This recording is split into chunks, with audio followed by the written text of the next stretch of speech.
अच्छा, तो इस वीडियो में हम बात करेंगे एंड्रोजेंस की और एंटी एंड्रोजेंस की। Androgens are the synthetic forms of the male sex hormones, ठीक है। इसमें जो नेचुरली अकरिंग एंड्रोजन है दैट इज टेस्टोस्टेरोन, राइट। और इसकी एक्टिव फॉर्म जो टिश्यूज में प्रोड्यूस होती है दैट इज डाईहाइड्रोटेस्टोस्टेरोन, और इसकी एक्टिव फॉर्म प्रोड्यूस होने में जो एंजाइम का रोल है दैट इज 5 अल्फा रिडक्टेज, ठीक है। तो अगर किसी पेशेंट में एंडोजिनस एंड्रोजन की कमी है तो उनमें हम फिर सिंथेटिक एंड्रोजन देते हैं, जिसकी एग्जांपल में वी हैव ऑक्जेंड्रोलोन, स्टेनोजोलोल, नैंड्रोलोन, ठीक है। अब हमें यूजेस हमें सिंथेटिक फॉर्म की ज़रूरत क्या पड़ती है, यूजेस क्या हैं सिंथेटिक एंड्रोजन के, वो देख लेते हैं। तो first of all they are used as a replacement therapy in hypogonadism. वो मेल्स जिनमें हाइपोगोनाडिज्म की कंप्लेंट होती है उनमें हम देते हैं, जस्ट लाइक हमने फीमेल्स में एस्ट्रोजन दिया था, इथिनल एस्ट्राडियोल दिया था, रिमेंबर, वैसे हम मेल्स में एंड्रोजन देते हैं in males with hypogonadism. Secondly they are used to stimulate the red blood cell production in certain anaemias, उसके लिए भी हेल्पफुल होते हैं androgens. Third, they are used to stimulate the weight gain in patient with wasting syndromes, like कोई cancer patient है, like AIDS का patient है, उनमें वेट गेन भी ये प्रमोट करते हैं। इसके अलावा एनाबॉलिक, अच्छा एक और चीज़ कि जो एंड्रोजन्स है ना, एक तो इनका एंड्रोजेनिक रोल तो है ही है, एक तो मेल सेक्स डेवलपमेंट रोल तो इनका है ही है, इसके अलावा इनका एनाबॉलिक रोल भी है, जिसमें ये बॉडी में प्रोटीन्स का मेटाबॉलिज्म ज़्यादा करते हैं, मतलब उनका एनाबॉलिज्म ज़्यादा करते हैं, और प्रोटीन्स फैट इसकी डिपोजिशन को इंक्रीज़ करते हैं। तो एंड्रोजन्स का एनाबॉलिक रोल भी बहुत इंपॉर्टेंट है। इनफैक्ट एंड्रोजन्स के बारे में अगर देखा जाए तो उनका एंड्रोजेनिक रोल और एनाबॉलिक रोल के हम रेशो बना लेते हैं। लाइक अगर टेस्टोस्टेरोन को देखें या टेस्टोस्टेरोन एनाथेट को देखें या मिथाइल टेस्टोस्टेरोन को देखें, तो इसमें जितना एक्टिविटीज़ की एंड्रोजेनिक है उतनी ही एनाबॉलिक भी है। तो एनाबॉलिक एक्टिविटी ज़्यादा नहीं है इन तीन हार्मोन्स की। लेकिन अगर बात की जाए ऑक्सीमेथोलोन की, तो उसमें एनाबॉलिक एक्टिविटी 3 टाइम ज़्यादा है देन इट्स एंड्रोजेनिक एक्टिविटी। और ऑक्जेंड्रोलोन में भी यही है कि उसकी जो एनाबॉलिक एक्टिविटी है वो 3 to 13 टाइम ज़्यादा है as compare to androgenic activity. और नैंड्रोलोन में भी जो उसकी एनाबॉलिक एक्टिविटी है वो 2.5 to 4 टाइम ज़्यादा है as compare to its androgenic activity. और स्टेनोजोलोल में भी एनाबॉलिक एक्टिविटी ज़्यादा होती है। तो इसीलिए आपसे क्वेश्चन पूछा जाता है कि वो कौन से एंड्रोजेंस हैं जो एनाबॉलिक हैं, एनाबॉलिक एंड्रोजेंस के नाम लिखें। तो उसमें ऑक्सीमेथालोन है, ऑक्जेंड्रोलोन है, नैंड्रोलोन है, स्टेनोजोलोल है। जबकि वो जिनमें anabolic activity equal to that of androgenic activity वो टेस्टोस्टेरोन है, टेस्टोस्टेरोन एनाथेट है, और मिथाइल टेस्टोस्टेरोन है। तो ये भी आपको पता होना चाहिए, ठीक है। तो हम इनके यूजेस देख रहे थे कि जो एनाबॉलिक इफेक्ट्स है ना, they have been exploited by athletes to increase the muscle bulk and strength and perhaps to enhance their athletic performance, ठीक है। तो यही 4 रोल्स हैं, यही 4 यूजेस हैं एंड्रोजेंस की, जिसमें रिप्लेसमेंट के थेरेपी के तौर पे यूज़ होते हैं, रेड ब्लड सेल प्रोडक्शन के लिए यूज़ होते हैं, वेस्टिंग सिंड्रोम्स में वेट गेन के लिए यूज़ होते हैं, और साथ में एथलीट्स यूज़ करते हैं to increase the muscle bulk and to enhance their athletic performance.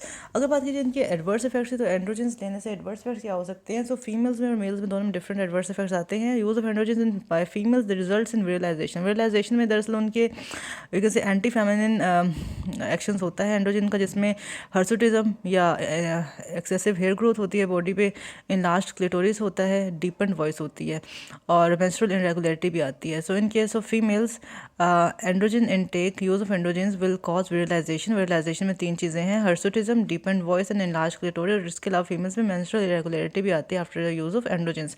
अच्छा, in women who are pregnant with a female foetus, exogenous androgens can also cause visualization of the foetus external genitalia. तो उनमें भी फिर large clitoris और ये और बाकी complaints आएंगी, हर्सुटिज्म की कंप्लेंट आएगी अगर एक फीमेल का प्रेग्नेंट है विद अ फीमेल फीटस और वो एंड्रोजेंस ले रही हैं। मेल्स में क्या आता है, excessive doses in men can result in feminization. तो फीमेल्स में मैन लाइक कैरेक्टरिस्टिक्स आ रहे हैं और मैन में फीमेल लाइक कैरेक्टरिस्टिक्स आ रहे हैं। लाइक फेमिनाइजेशन में क्या होगा, गायनेकोमेस्टिया होगा, टेस्टिकुलर एट्रोफी होगी और इनफर्टिलिटी होगी। Gynaecomastia, testicular shrinkage and infertility. ये बात होगी इन, और ये तो होगी दोनों में अलग अलग क्या कंप्लेंट्स आ रहे हैं, दोनों में अलग अलग एडवर्स इफेक्ट्स आ रहे हैं।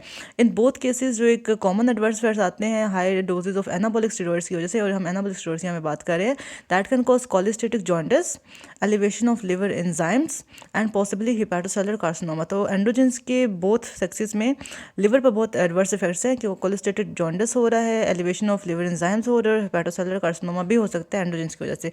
तो ये हमने बात कर ली एंड्रोजेंस के यूजेस की और एडवर्स इफेक्ट्स की।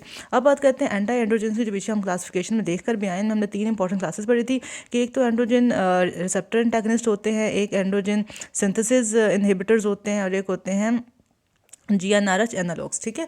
अगर पहले ग्रुप की बात की, जैसे हम रिसेप्टर इनहिबिटर्स की बात करते हैं, रिसेप्टर इनहिबिटर्स में, रिसेप्टर एंटेगनिस्ट में हमारे पास एग्जांपल दो हैं, फ्लूटामाइड और स्पारोनोलैक्टोन की। फ्लूटामाइड एंटेगनिस्ट होता है एंड्रोजन रिसेप्टर्स का, और ये यूज़ होता है to decrease the action of endogenous androgens in patients with prostatic carcinoma. We know कि प्रोस्टेटिक कार्सिनोमा सेंसिटिव होता है फॉर एंडोजेनस एंड्रोजेंस, और एंड्रोजेंस जो होते हैं वो इसकी ग्रोथ को इन्हांस कर रहे होते हैं। तो अगर हम उनमें एंड्रोजन रिसेप्टर एंटेगनिस्ट देंगे, लाइक फ्लूटामाइड देंगे, तो वो हेल्पफुल होगा to decrease the growth of prostate carcinoma. इसके अलावा जो सेकंड एंड्रोजन रिसेप्टर एंटेगनिस्ट है दैट इज स्पारोनोलैक्टोन, और इसको भी हम यूज़ करते हैं in treatment of hirsutism in women, ठीक है। अगर एक्सेस एंडोजेनस एंड्रोजन्स की वजह से हर्सुटिज्म की कंप्लेन हो वीमेन, तो उनमें हम ये यूज़ करते हैं स्पारोनोलैक्टोन, जो कि अगेन एक एंड्रोजन रिसेप्टर एंटेगनिस्ट है। सेकंड जो ग्रुप है that is five alpha reductase inhibitor. Five alpha reductase enzyme is required for the production of active testosterone that is dihydrotestosterone, और इसमें एग्जांपल होती है 5-अल्फा रिडक्टेज इनहिबिटर्स में फिनास्टेराइड की और डूटास्टेराइड की। और इसका यूज़ हम ये देखते हैं कि इसका यूज़ होता है to treat benign prostatic hyperplasia, and at a low dose ये हेयर लॉस भी प्रिवेंट करता है मेन में, तो ये भी इसका एक अच्छा रोल है। एंड अच्छी बात ये है कि does not interfere with testosterone, क्योंकि जस्ट ये कन्वर्जन ऑफ टेस्टोस्टेरोन को डाइहाइड्रोटेस्टोस्टेरोन में जो कन्वर्जन हो रही है उसको रोक रहा है ना, इट्सल्फ टेस्टोस्टेरोन में तो उसका कोई इनहिबिटरी एक्शन नहीं है। इसीलिए जो एडवर्स इफेक्ट्स होते हैं ना associated with anti androgens, like importance की कंप्लेन आती है, या लॉस ऑफ लिबिडो की कंप्लेन आती है, या इनफर्टिलिटी की कंप्लेन आती है, ये हमें 5-अल्फा रिडक्टेज इनहिबिटर्स का नहीं मिलती, क्योंकि इसका टेस्टोस्टेरोन पे कोई रोल नहीं है, ठीक है।